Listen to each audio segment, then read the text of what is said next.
57 দেশপ্রেমিক সেনাবাহিনী অফিসার হত্যা করার জন্য, শুধু বাংলাদেশ সেনাবাহিনী ধ্বংস করার জন্য না, বাংলাদেশ রাইফেল ধ্বংস করার জন্য না, বাংলাদেশের সার্বভৌমত্ব ধ্বংস করার জন্য।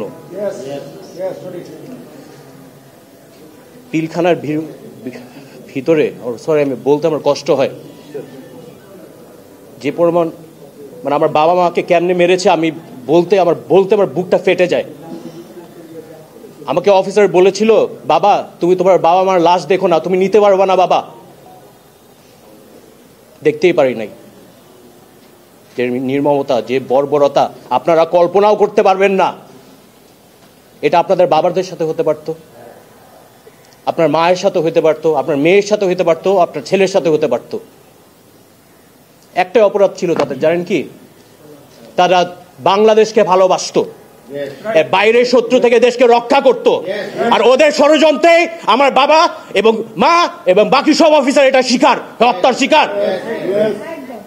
দোষ ছিল একটাই, সৎ ছিল।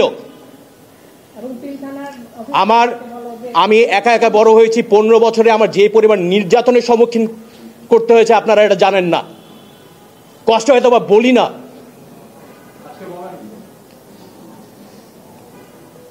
আমরা চাই সুষ্ঠু বিচারটা হোক।